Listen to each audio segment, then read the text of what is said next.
Americans want government to protect us from foreign enemies and from people in America who might hurt us physically or financially.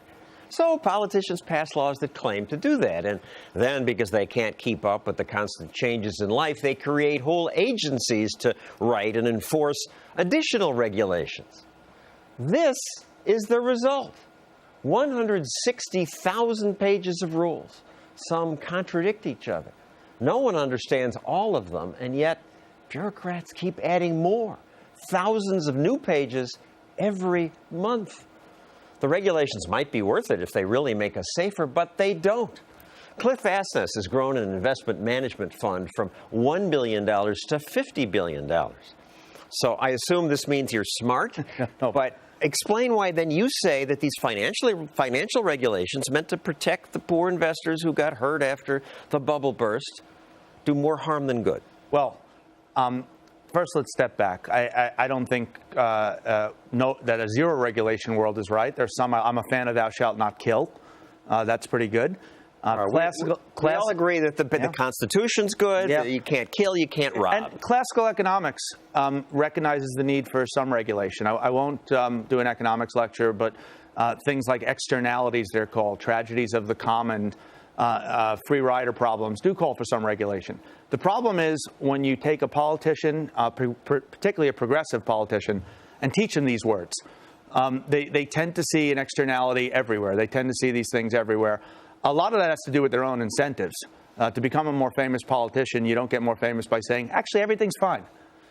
You get more famous by passing a bill with your name on it.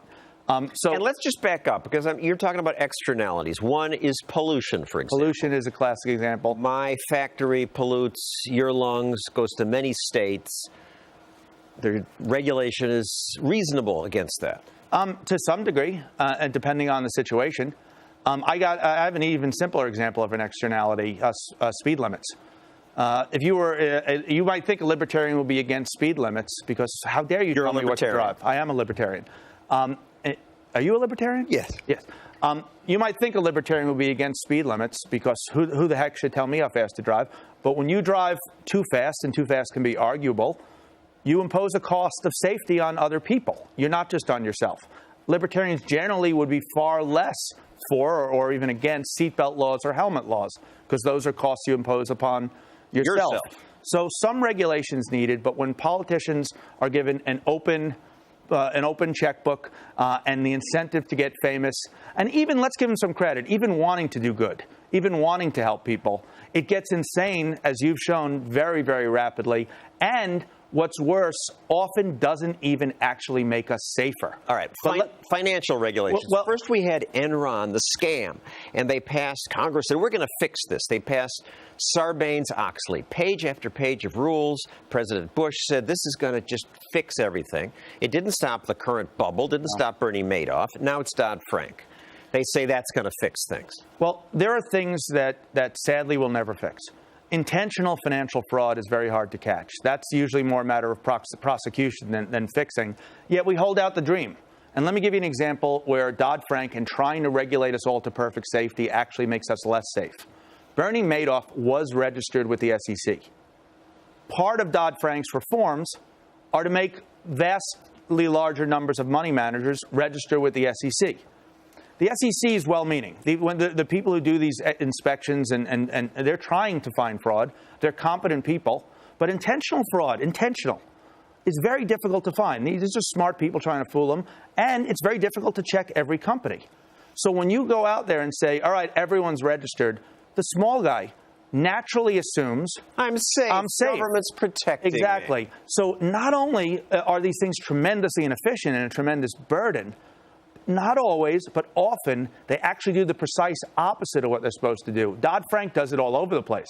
Dodd-Frank claims to end too big to fail, the idea that we'll bail out companies that are really important to the economy.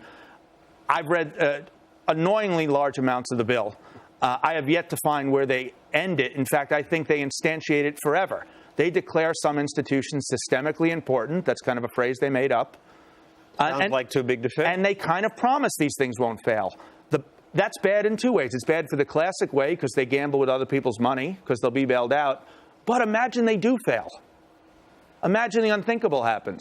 How much worse is it to have a company fail that everyone knew might fail than it is to have a company fail that the government kind of said, we got your back? It's incredibly worse to have a company fail where we were told it's all going to be okay, the government got it covered. So very often in trying to stop these things, they actually induce a lot more risk into the system. So regulation stinks because it makes us inefficient, but it also stinks because it often gets it backwards.